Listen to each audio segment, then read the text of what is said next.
Tahukah kamu, sepak bola Indonesia pertama kali dibentuk saat era penjajahan Belanda oleh NIFU. NIFU adalah Persatuan Sepak Bola Hindia Belanda, kalau sekarang mah PSSI lah ya. NIFU membentuk sebuah tim yang bernama Hindia Belanda untuk mengikuti Piala Dunia pada tahun 1938.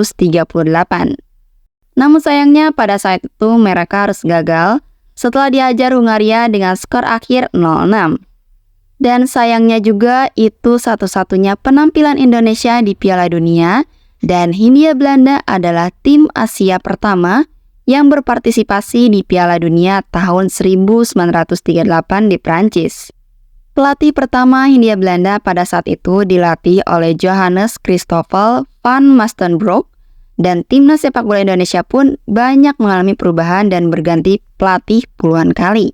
Semoga aja suatu saat nanti timnas Indonesia bisa masuk Piala Dunia ya. Timnas Indonesia atau sering disebut tim Garuda ini pernah ada di peringkat 76 ranking FIFA loh. Tepatnya hal itu terjadi pada tahun 1998 ketika dilatih oleh Rusdi Bahalwan. Namun sayangnya cuma sebentar, karena peringkat FIFA-nya menurun lagi jadi ke 87 di akhir tahun 1998. Tim Garuda Indonesia juga pernah terpuruk di peringkat FIFA yang rendah dan nyaris terlempar dari 200 besar FIFA. Berdasarkan catatan FIFA, tim Garuda pernah menempati peringkat ke-191 pada tahun 2016. Dan hingga saat ini, peringkat tersebut menjadi peringkat terendah tim Garuda di peringkat FIFA. Bukan hanya itu, Indonesia sebelumnya juga mengalami hal terpuruk lainnya. Hal itu karena Indonesia kena sanksi oleh FIFA. Timnas sepak bola Indonesia sempat tidak diperbolehkan bermain dalam ajang sepak bola internasional. Sanksi tersebut diterima Indonesia karena adanya perseteruan antara PSSI dan pemerintah, yang diwakili Kementerian Pemuda dan Olahraga atau Kemenpora. Menpora yang saat itu dijabat oleh Imam Nahrawi mengeluarkan surat keputusan tentang pembekuan PSSI pada 17 April tahun 2015. Lalu pemerintah memutuskan untuk turun tangan karena adanya perebutan kekuasaan di PSSI. Karena adanya intervensi dari Kemenpora atau pemerintah, hal itu membuat FIFA bersikap tegas dengan membekukan sepak bola Indonesia. Karena sanksi itulah Indonesia tidak boleh ikut serta dalam kualifikasi Piala Dunia 2018 dan Piala Asia 2019. Hal itu adalah saat-saat terpuruk karena jadinya timnas Indonesia tidak bisa berkembang atau memperbaiki ranking FIFA.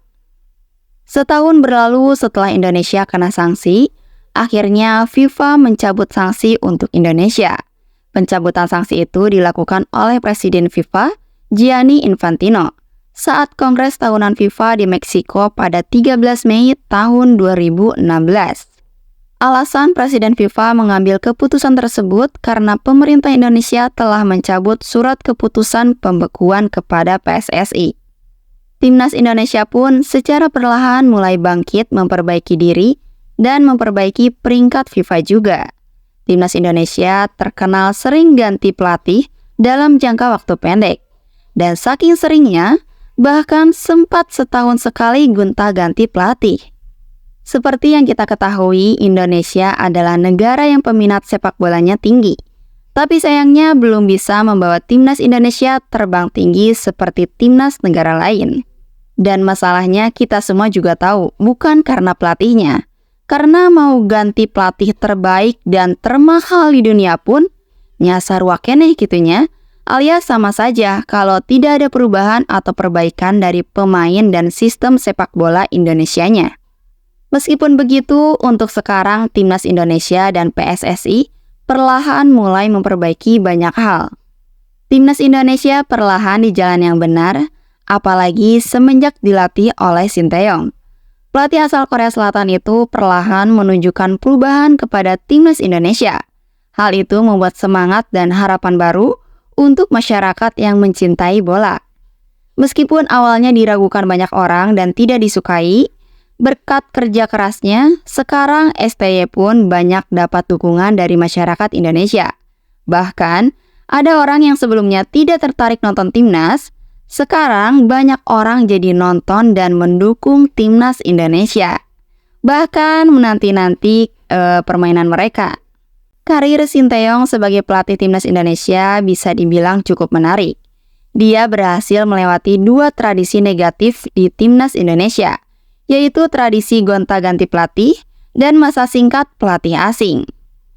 Tidak terasa sudah 4 tahun Sinteyong dipercaya oleh PSSI menangani timnas Indonesia. Sinteyong diperkenalkan sebagai pelatih timnas Indonesia pada tanggal 28 Desember tahun 2019. Pelatih asal Korea Selatan itu ditunjuk menggantikan Simon McManamy untuk menangani tim Garuda.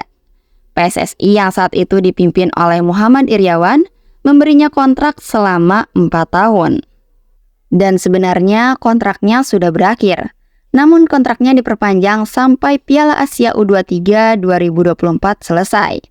Setelah Piala Asia selesai, apakah kontraknya akan diperpanjang atau tidak?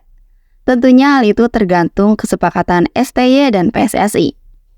Dan untuk saat ini, banyak yang berharap STY stay tetap melatih timnas Indonesia. Tapi kita sebagai masyarakat atau netizen biasa, hanya bisa mendukung apapun keputusan dari PSSI atau Coach Sinteyong. Gimana pun juga mereka yang menentukan. Di tahun 2024 ini, Sinteyong sudah membawa timnas Indonesia melangkah hingga 16 besar Piala Asia di Qatar. Meskipun belum bisa lolos ke babak selanjutnya, tapi setidaknya Indonesia sudah melangkah lebih baik. Apalagi permainannya pun cukup bagus. Setelah ditunjuk menjadi pelatih timnas Indonesia pada tahun 2019, Sinteyong mendapatkan tugas dari PSSI yang cukup berat. Sinteyong diminta menangani 3 tim sekaligus, yaitu timnas senior, timnas U23, dan timnas U20. Menariknya, setelah dilatih Sinteyong, bukan hanya timnas Indonesia senior saja yang bisa lolos ke Piala Asia, namun timnas U23 dan U20 juga lolos kualifikasi Piala Asia. Keberhasilan Sinteyong membawa 3 tim nasional lolos ke 3 putaran final Piala Asia jadi prestasi tersendiri.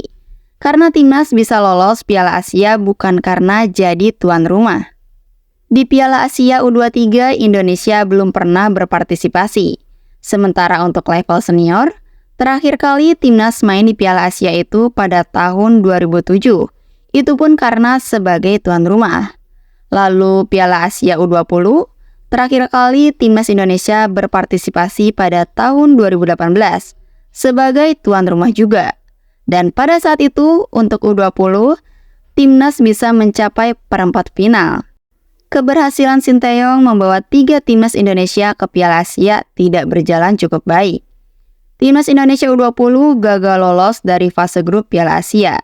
Sementara timnas Indonesia senior berhasil lolos ke 16 besar Piala Asia. Namun pada babak 16 besar, timnas Indonesia pun kalah setelah melawan Australia.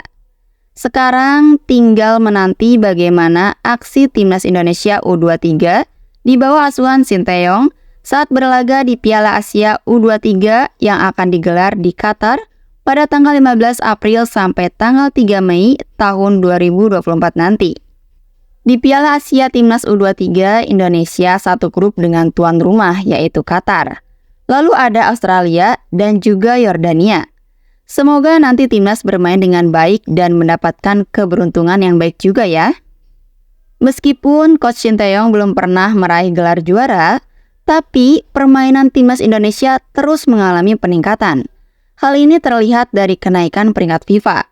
Salah satu yang menjadi gebrakan dari Sinteyong yaitu berani memangkas generasi timnas Indonesia. Saat ini tim Garuda lebih banyak para pemain muda yang usianya rata-rata 25 ke bawah. Meskipun begitu, pemain senior yang usianya 30-an juga ada, tapi nggak banyak. Sinteyong juga secara perlahan berhasil memperbaiki mental para pemain timnas Indonesia menjadi lebih berani dan pede.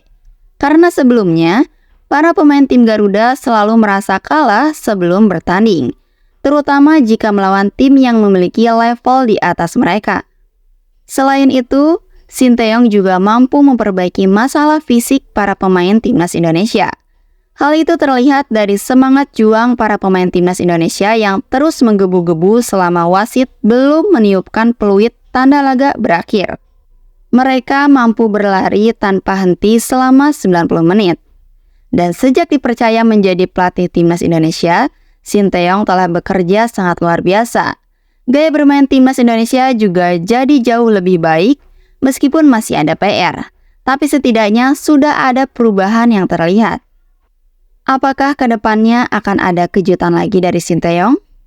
Sebagai fans timnas Indonesia, kita berharap proses yang sudah berjalan dengan baik bisa terus berlanjut untuk masa depan timnas Indonesia yang lebih baik lagi. Sinteyong pelatih timnas Indonesia pertama yang sangat banyak pendukungnya. Bahkan, setelah permainan usai, para penonton atau supporter selalu memanggil nama Sinteyong sebagai ucapan terima kasih. Tapi tidak semua menyukai STY. Ada juga tim yang tidak suka dan ketika ada yang memberikan statement kepada STY dengan alasan yang tidak masuk akal, dalam sekejap akan ada banyak yang mendukung Sinteyong. Bahkan, ketika saat ini ada rumor STY akan meninggalkan Indonesia, masyarakat pencinta bola tidak bisa merelakan hal itu karena STY seberpengaruh itu. Tidak heran banyak yang mencintainya, banyak yang mendukungnya untuk tetap jadi pelatih timnas Indonesia untuk beberapa tahun ke depan. Saya juga berharap Coach Shin masih bersama Indonesia untuk beberapa tahun lagi. Tapi ya, keputusan ada di Coach Shin sama PSSI. Apapun keputusannya, semoga timnas yang sekarang sedang berproses tidak lagi menurun atau tidak kembali ke setelan pabrik gitu kayak sebelumnya. Sekian video kali ini, jangan lupa subscribe. Terima kasih yang udah nonton, sampai jumpa di video selanjutnya. Bye-bye.